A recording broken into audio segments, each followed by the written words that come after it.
కాళేశ్వరం ప్రాజెక్టును ఏటీఎంగా మార్చుకున్నారు. కేసీఆర్ కుటుంబము వేల కోట్ల రూపాయల దోపిడీకి పాల్పడ్డది. ఈ మాట ఎవరో గారు, ఈ దేశ ప్రధానమంత్రి, ఈ దేశ హోంశాఖ మంత్రి నరేంద్ర మోడీ, అమిత్ షా గారు పదే పదే తెలంగాణకు వచ్చి కాళేశ్వరంలో వేల కోట్ల రూపాయల కుంభకోణానికి పాల్పడ్డారు. దీని మీద విచారణ జరగాలి అని వారు ఇక్కడ ప్రస్తావిస్తే కేంద్ర మంత్రివర్యులు కిషన్ రెడ్డి గారు, నాకు మీ వల్ల కాదు, మీరు కేసీఆర్కి జైల్లో పెట్టలేరు, మీరు ఈ కేసును సిబిఐకి బదిలీ చేయండి, 48 గంటల్లో కేసీఆర్ను, హరీష్ రావును, కేసీఆర్ కుటుంబాన్ని జైల్లో పెడతామని కిషన్ రెడ్డి గారు స్వయంగా కేంద్ర మంత్రిగా మాట్లాడారు. వీళ్ళ మాటలు నమ్మి వీళ్ళు నిజంగానే ఏదో చేస్తారని ఇదే శాసనసభలో ఇక్కడనే నేను నిలబడి పూర్తి స్థాయిలో చర్చ జరిగిన తర్వాత సిబిఐ విచారణకి ఇవ్వడం జరిగింది. కాళేశ్వరం కుంభకోణం మీద 48 గంటలు కాదు కదా, ఎన్ని నెలలైందో మీరే చూసిండ్రు. ఇవాళ గండ్ర వెంకటరమణారెడ్డి గారు సూచనలు ఇవ్వడమే మా బాధ్యత, సూచనలు ఇవ్వడమే గొప్ప విషయం అన్నట్టుగా కాకుండా నేను వారికి సూచన చేస్తున్న పాయల శంకర్ గారికి, వెంకటరమణారెడ్డి గారికి, మీరు వెళ్ళి కిషన్ రెడ్డి గారు కేంద్ర మంత్రి ఏదైతే కాళేశ్వరం మీద సిబిఐ విచారణ అన్నాడో, నెలల కొద్దీ సిబిఐ విచారణను మీరు ఢిల్లీలో తొక్కి పట్టుకొని మీరు వాళ్ళు ఒక్కటైపోయి మొన్నటి పార్లమెంట్ ఎన్నికల్లో, మున్సిపల్ ఎన్నికల్లో కలిసి ఎన్నికల్లో పోటీ చేసి ఓట్లు సీట్లు పంచుకున్నారు కదా. మీరు సూచన చేసే ముందు మీ నాయకుడు కిషన్ రెడ్డి గారిని, కేంద్ర మంత్రిని సిబిఐ విచారణకు ఆదేశాలు తీసుకొని వచ్చి కాళేశ్వరం కేసీఆర్ను, హరీష్ను జైల్లో పెట్టిన తర్వాత మీరు వచ్చి సూచన చేస్తే మేము వింటాం. మొదటి విషయం. రెండవ విషయం అధ్యక్ష, నిన్న చర్చ జరిగింది. చర్చ విషయంలో పూర్తి స్థాయిలో అందరికీ అవకాశం ఇచ్చినాం. ఆ తర్వాత స్పష్టంగా జూన్ 2, 2014 నుంచి రాఘవ కన్స్ట్రక్షన్స్ మీద ఆరోపణ వరకు సిబిసిఐడి విచారణకు ఆదేశిస్తున్నామని ఇదే సభలో చెప్పినాం. వాళ్లకు రాజకీయం కావాలి. ఈ రోజు కుర్చీలో పడ్డ ఎలుకలాగా తయారైంది హరీష్ది, కేటీఆర్ది. ఎందుకంటే వేల కోట్ల రూపాయలు కొల్లగొట్టి మొత్తం ఇసుకను పిండి తాయిలం తీసి ఇవాళ వేల కోట్ల రూపాయలకు అధిపతులుగా మారారు.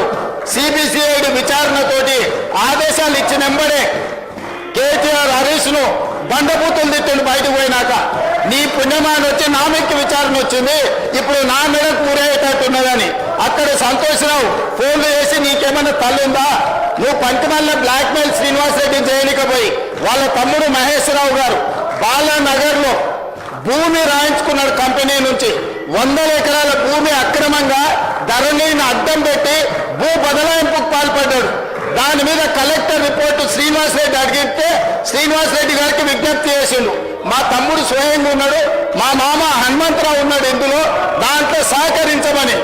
శ్రీనివాసరెడ్డి గారు అది కుదరదు, ముఖ్యమంత్రి గారు చెప్పిండ్రు, దీని మీద నివేదిక వేస్తున్నామని చెప్తే అప్పటి నుంచి శ్రీనివాసరెడ్డి గారిని టార్గెట్ పెట్టి ఈరోజు శంకర్ని, అదేవిధంగా వెంకటరమణారెడ్డిని అడుగుతున్నా. మహబూబ్ నగర్ జిల్లాలో ఉన్న బాలానగర్లో మహేష్ రావు గారు, హరీష్ రావు గారు తమ్ముడు, హనుమంతరావు గారు, హరీష్ రావు గారు మామ 100 ఎకరాల భూములు బెదిరించి బదలాయించుకున్న దాని మీద హౌస్ కమిటీ వేస్తే మీరు సిద్ధంగా ఉన్నారా?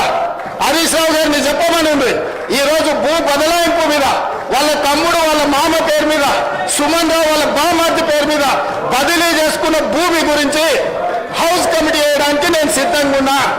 హరీష్ రావు గారిని ధైర్యం ఉంటే, నిజాయితీ ఉంటే వాళ్ళ తమ్ముడు మహేశ్వరరావు గారు, వాళ్ళ మామ హనుమంతరావు గారు, వాళ్ళ బావమార్ది సుమన్ రావు గారు బాలానగర్, మహబూబ్ నగర్ జిల్లాలో 100 ఎకరాల భూమిని పరిశ్రమ యజమానులను బెదిరించి సేల్డీ లేకుండా, కంపెనీ కొనుగోలు లేకుండా 100 ఎకరాల భూ బదలాయింపు చేసుకున్నాడు కదా, ధరణిని అడ్డం పెట్టి. దాని మీద నేను హౌస్ కమిటీ వేయడానికి సిద్ధంగా ఉన్నా.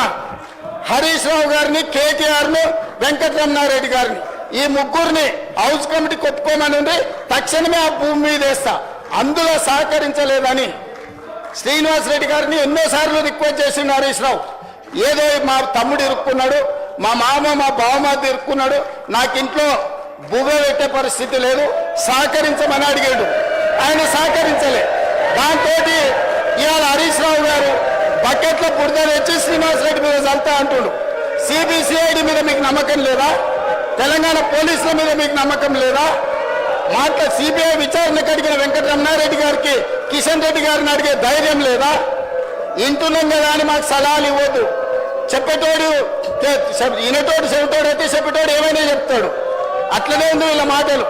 కాబట్టి స్పష్టంగా అధ్యక్ష, తమరు అనుమతి ఇచ్చినా లేదా హరీష్ రావు గారు ఒప్పుకున్నా నేను నిర్దిష్టమైన ఆరోపణ చేస్తున్నా.